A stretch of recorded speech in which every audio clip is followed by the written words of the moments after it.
Pananagutan ko yung anak ko kay Emmy, pero hindi ako papakasal sa kanya. Pasensya ka na, pero hindi ako papakasal sa'yo. Raulo pa lang talaga ito. Papakasal sa'yo.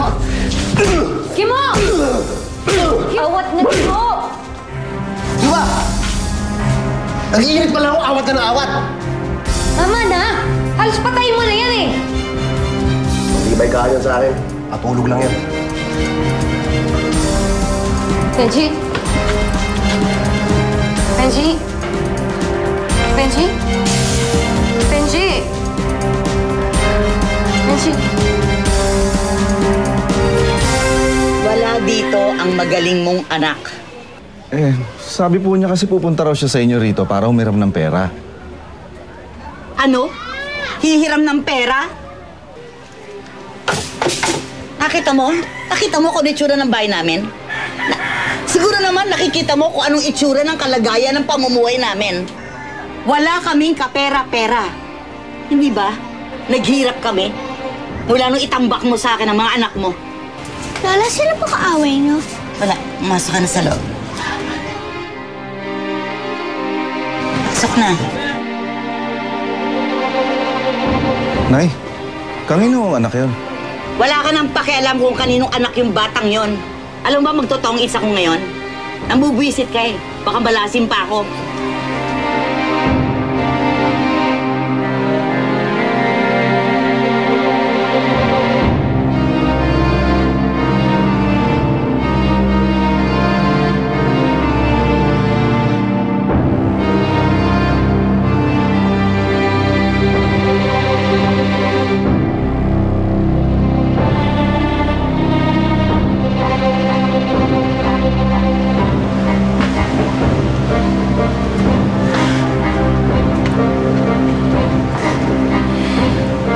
Bakit nagbalik pa ulit dito yan? Ay, wala. Hinahanap ang Kuya Benji mo. Ano daw eh? Na-ospital daw yung kinakasama niyang babae, ang tatay mo. May hingi ng tulong.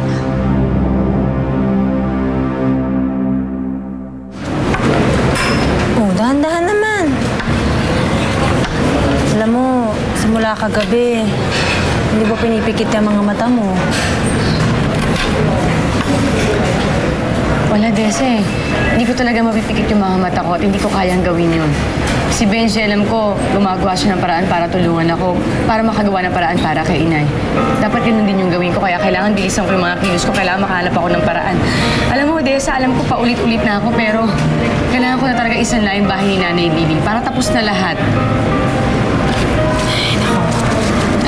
Kumain ka muna. Kumain ka. Mupo ka dyan. Ito, kainin mo to. Hindi sa'yo.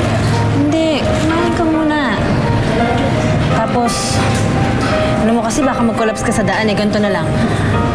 Bantayan mo na lang yung nanay mo. Doon ka na lang magpahinga sa tabi niya. Tapos ako na lang kukuha ng titulo niyo sa bahay, ha?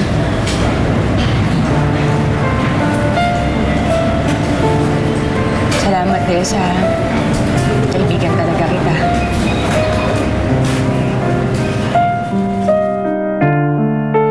Ang ibig mong sabihin, yung asawa ngayon ng tatay mo, yun yung nanay ng syota ng kuya mo. Ang gulo, no? Eh di para magkapatid na yung girlfriend ng kuya mo tsaka kuya mo, di ba? Kung gusto nila, magsama-sama sila.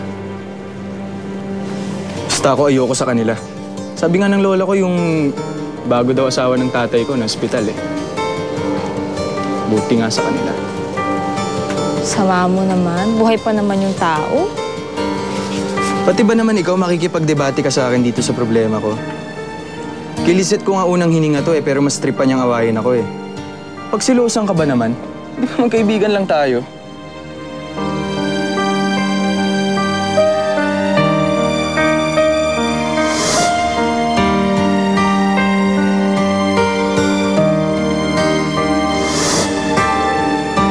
Hoy! Matanda ka ba? Ah, hindi. Wala. May naalala lang ako. Alam mo, mas maganda pa siguro kung patawarin mo na yung kuya mo tsaka yung tatay mo, Rico. Ang hirap na magkakaaway kayo sa pamilya eh. Ikaw ba, Grace? Kaya mong patawarin yung tatay niyong lagi kayong sinasaktan? Yung stepfather mo? Hindi. Naghirap kami dahil kay tayo.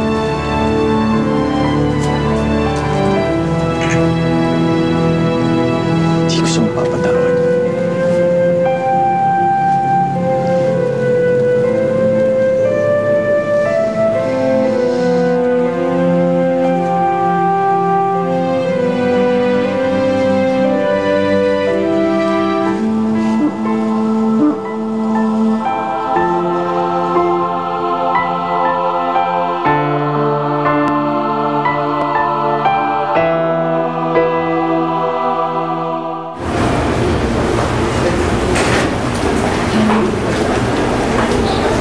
Nakita na po ba kayo ni Benji?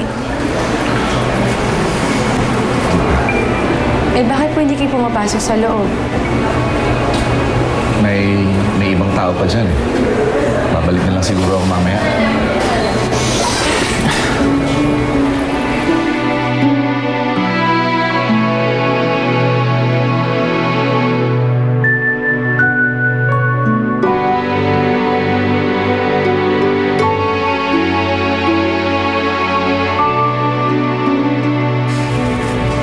Daya nila eh. Gusto ko kayong sumbatan sa pag-iwan niyo sa amin ni ate, pero paano ko gagawin yun ngayon? Ano pa? Paano ko kayo susumbatan? Eh, nakaiga kayo dyan. Wala akong kayong kalaban-laban sa harapan ko. Hindi naman eh. Magpapaliwanag ka, di ba? Papaliwanag mo sa akin kung bakit kailangan kitang patawarin. Ganun yun eh. Kaya magpaliwanag na eh. Andito na nga ako eh. Dito na nga ako sa harapan mo eh. Tapos ayaw mo gumising. Ayaw mo naman gumising. Sabi ko na nga, gumising yan.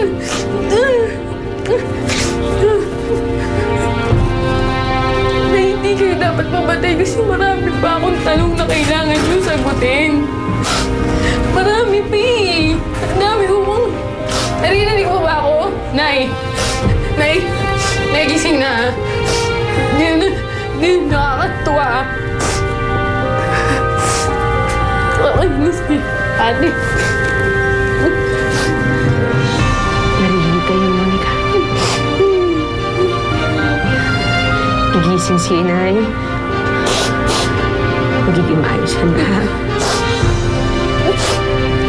Lahat ng tanong mo, sasagutin niya. Lahat ng gusto mong malaman, malalaman mo. Pero sana, Monica, pag nagising na si inay, mapatawad mo na siya.